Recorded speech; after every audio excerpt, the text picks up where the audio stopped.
Very funny little life. He's playing, hanging out with Rocky Marciano in New York, playing the bandoneon, and the great Carlos Gardel, the first Latin American superstar of magnificent proportions, gets a 3-picture deal with Paramount for these pictures to be shot in New York.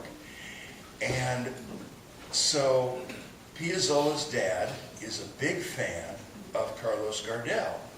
So he sends his 16-year-old son, Astor, along with a little hand-carved doodad from Argentina to present to the great man. And so when young 16-year-old Piazzolla gets to the hotel, Gardel is yelling to somebody about his shirts, and they don't understand English. And so Piazzolla, having now lived 4 years in New York, is fluent in English, and he helps the situation and ends up with Gardel sending him down to the Macy's to pick him out a couple of shirts and bring him back. So he does that. Then he finds out he plays the bandoneon, and he invites him to come along and kind of act as his interpreter around. It's nice to have the young kid, and the kid knows some music, and that's kind of fun. Anyway, he eventually took Piazzolla to a couple of parties with him, and he found out that Piazzolla was a good bandoneon player. And so they do these little, cocktail parties and stuff around the society in New York.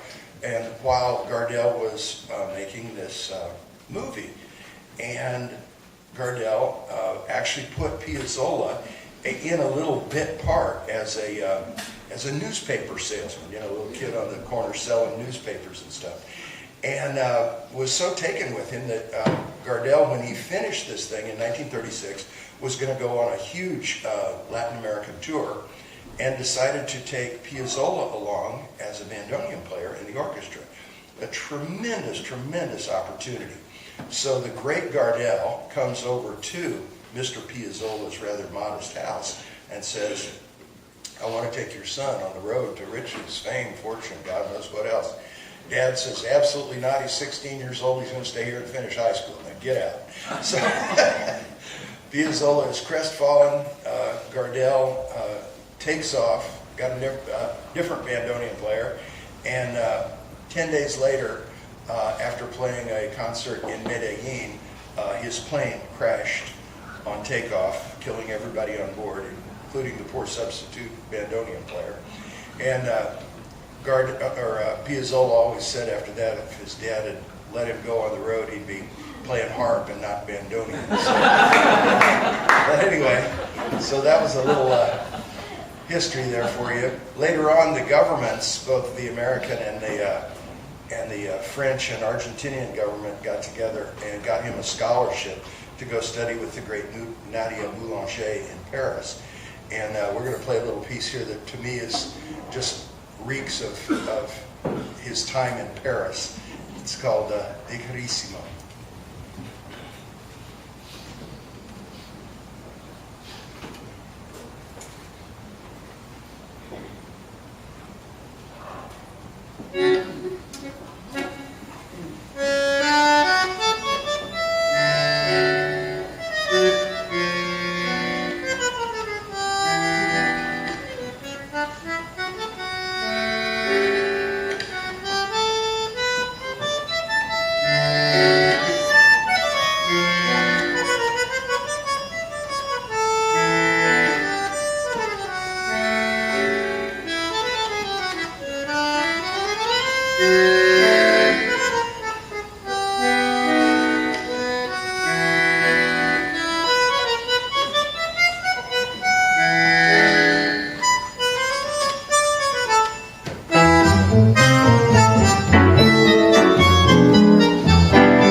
it in for us?